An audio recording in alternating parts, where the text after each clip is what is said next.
ചക്കത്തോരൻ വെക്കുക എന്നുള്ള ഇടിഞ്ചക്കത്തോരൻ വെക്കുക എന്നുള്ളതാണ് ഇന്നത്തെ പരിപാടി. ഇടിച്ചക്ക, അതായത് ചെറിയ ചക്ക, മൂക്കാത്ത കുരുവൊക്കെ ആകുന്നതിന് മുന്നേ എടുത്തുള്ള വിളയാത്ത ചെറിയ ചക്ക ഇത് ഇല്ലേ? എടുത്തിട്ട് അതിന്റെ പുറം കരിമുള്ള ഉൾപ്പെടെ ചെത്തിക്കളഞ്ഞ അതിന്റെ പുറത്തെ അരക്കും എല്ലാം തൂത്ത് കളഞ്ഞ് വൃത്തിയാക്കി എല്ലാം എടുത്തിട്ട് നമ്മൾ ചെറുതായിട്ട് കൊത്തിയരണം.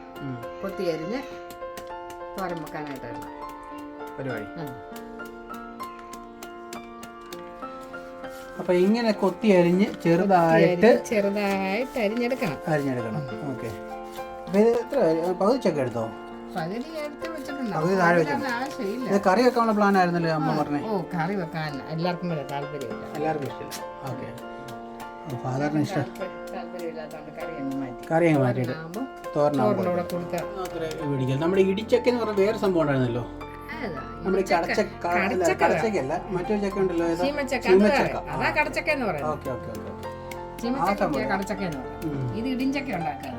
ഇത് ഇതുപോലെ മൊത്തം നമ്മൾ മടലെല്ലാം ചെത്തി കളഞ്ഞിട്ട് ഇത് വെറും പൊട്ടച്ചക്കയാണ്. പൊട്ടച്ചക്ക എന്നാലേ അതിനകത്ത് രസമുള്ളൂ.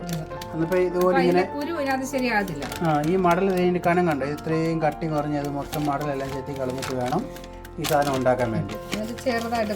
എനിക്കിത് ഇഷ്ടമാണ്, പക്ഷെ കറി വെക്കുന്നത് എനിക്കിഷ്ടം. നമ്മുടെ അവിടെയൊക്കെ ഉണ്ടല്ലോ, ബിലാസ്പൂരൊക്കെ ഉണ്ടല്ലോ, ഇതിന്റെ കറി ഉണ്ടാക്കും, ചക്കയുടെ കറി.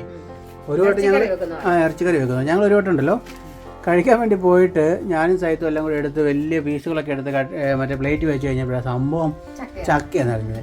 അപ്പോൾ ഞങ്ങൾ വിചാരിച്ചു ചിക്കനാണെന്ന് എഴുതിയിട്ടാണ് ഇത് എടുത്തത്.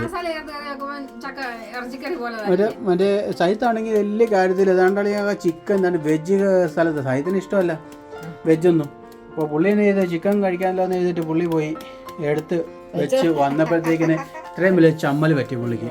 അതേതായാലും മറക്കാൻ വേണ്ട സംഭവം, നല്ല കൂട്ടാൻ കൂട്ടും.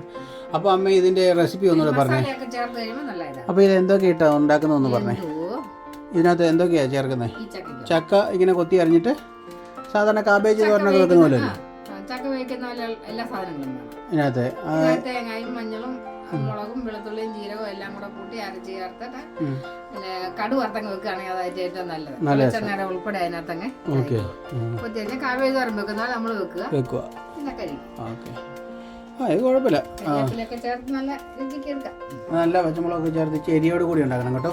ചെരി ഉണ്ടാക്കണം, നല്ല അടിപൊളിയായിട്ട് ഇരിക്കട്ടെ. അപ്പോൾ എല്ലാവർക്കും ഞങ്ങൾ ഇന്നത്തെ ചക്കത്തോരൻ ആണ് വെക്കുന്നത്. എരി ഒത്തിരി കൂട്ടാൻ മേലാത്തതുകൊണ്ട് മിക്കവാറും സാധനങ്ങൾക്കൊക്കെ എരി കുറവാണ് ചേർക്കേണ്ടത്.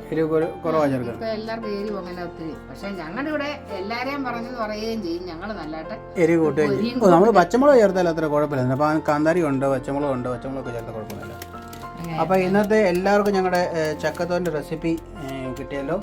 അപ്പോൾ ഇത് കാണാത്തവരുണ്ടെങ്കിൽ പാടൊന്നുമില്ല. ചക്ക ചെത്തി എടുക്കുന്ന ഒരു പ്രയാസമേ ഉള്ളൂ. പിന്നെ കൊത്തി അരിയ എളുപ്പമാണ്, കൂട്ടാൻ എളുപ്പമാണ്. പക്ഷെ ഇത് ഉണ്ടാക്കാൻ ഇച്ചിരി പാടുണ്ടാവും, പക്ഷെ കൂട്ടാൻ എളുപ്പമാണ് കൊത്തി അരിഞ്ഞെടുക്കണ്ടേ. ഓക്കെ. ചക്കത്തോരൻ എവിടം വരെയായി? ചക്കത്തോരൻ ആയിക്കൊണ്ടിരിക്കുന്നു. ചക്കത്തോരൻ അടിപൊളിയായിട്ട് ആയിക്കൊണ്ടിരിക്കുന്നു. എന്തൊക്കെയായിട്ട് ചേർന്ന് നമ്മൾ ചേർവികളൊന്നും പറഞ്ഞില്ലല്ലോ. മുമ്പേ പറഞ്ഞില്ലേ, ചക്ക വേവിക്കുന്ന പോലെ തന്നെയുള്ള സാധനങ്ങൾ ഇച്ചിരി അരി കൂടെ കൂട്ടിയിട്ടാണ് കടുവറുത്തതാണ്. അരി വറുത്തിട്ട് കടുവ് വിട്ടു, ഇച്ചിരി തേങ്ങായി അതിനകത്ത് മൂപ്പിച്ചെടുത്തു. എന്നിട്ട് ഇതെല്ലാം കൂടെ കൂട്ടി അരപ്പെല്ലാം കൂടെ അതിനകത്തൊന്ന് താളിച്ചെടുത്ത് വെച്ച് ചക്കയുടെ അരിഞ്ഞതും കൂടെ വാരിയിട്ട് ഉപ്പും കൂടെ ചേർത്ത് ഇളക്കി ആവിക്ക് വെച്ച് എത്ര നേരം ആവിക്ക് വെച്ചു? ഇതൊരു 10 മിനിറ്റ് നേരമായി. 15 മിനിറ്റ് നമ്മൾ എത്ര നേരം വെക്കണം? 10 മിനിറ്റ് 15 മിനിറ്റ്. ഇതൊന്ന് വാടി വേകണമല്ലോ. നമ്മൾ കാവേജൊക്കെ തുറമ്പൊക്കെ നല്ല വാടി വേകണം. ഏകദേശം റെഡിയായി. ഓക്കെ, അത്രേ ഉള്ളൂ പരിപാടി. കപ്പയൊക്കെ ഉണ്ടാക്കുന്ന സമയത്ത് കപ്പയൊക്കെ കടുക് പൊട്ടുന്ന സമയത്ത് അതിനകത്ത് അരിയൊക്കെ ഇട്ട് ചെയ്യാറുണ്ട്. ഈ ചക്കയ്ക്കകത്ത് ചേർത്ത റെസിപ്പികളൊക്കെ നിങ്ങൾക്ക് മനസ്സിലായില്ലേ? അപ്പം നമ്മുടെ അടിപൊളി ചക്കത്തോരനും കൂട്ടി അച്ഛൻ അങ്ങോട്ട് ഇച്ചിരി ചോറ് കഴിക്കാൻ പോവാണ്. എങ്ങോട്ട് അച്ഛാ ചക്കത്തോരൻ ഒന്ന് കഴിച്ചിട്ട് പറഞ്ഞേ. സെറ്റായിട്ടുണ്ടോ ഇല്ലയോ എന്ന് അറിയണം. പറയാം അങ്ങനുണ്ട്. ഏറെക്കുറെയൊക്കെ റെഡി ആയിട്ടുണ്ടോ? കൊള്ളാം. തീർച്ചയായിട്ടും നിങ്ങൾ ഇത് ഉണ്ടാക്കി നോക്കണം. വല്ലപ്പോഴൊക്കെ ഞങ്ങളെ സപ്പോർട്ട് ചെയ്യാൻ നമ്മൾ പറഞ്ഞിട്ടുണ്ട്. ഞങ്ങളുടെ വീഡിയോ കാണുന്നവർക്കൊക്കെ വളരെയേറെ നന്ദി. ഒത്തിരി പേര് കണ്ടു, കമൻറ്റ് ചെയ്യുന്നുണ്ട്, ലൈക്ക് ചെയ്യുന്നുണ്ട്, ഷെയർ ചെയ്യുന്നവരുണ്ട്, നമ്മളോട് വിളിച്ച് സംസാരിക്കുന്നവരുമുണ്ട്. അപ്പോൾ ഇനി മുന്നോട്ടുള്ള സമയങ്ങളിൽ നിങ്ങൾ ഞങ്ങളുടെ വീഡിയോസ് കണ്ട് ഞങ്ങളെ സപ്പോർട്ട് ചെയ്യണമെന്നാണ് അമ്മയും പറഞ്ഞിരിക്കുന്നത്. തീർച്ചയായിട്ടും അത് ചെയ്യുക. ഓക്കെ.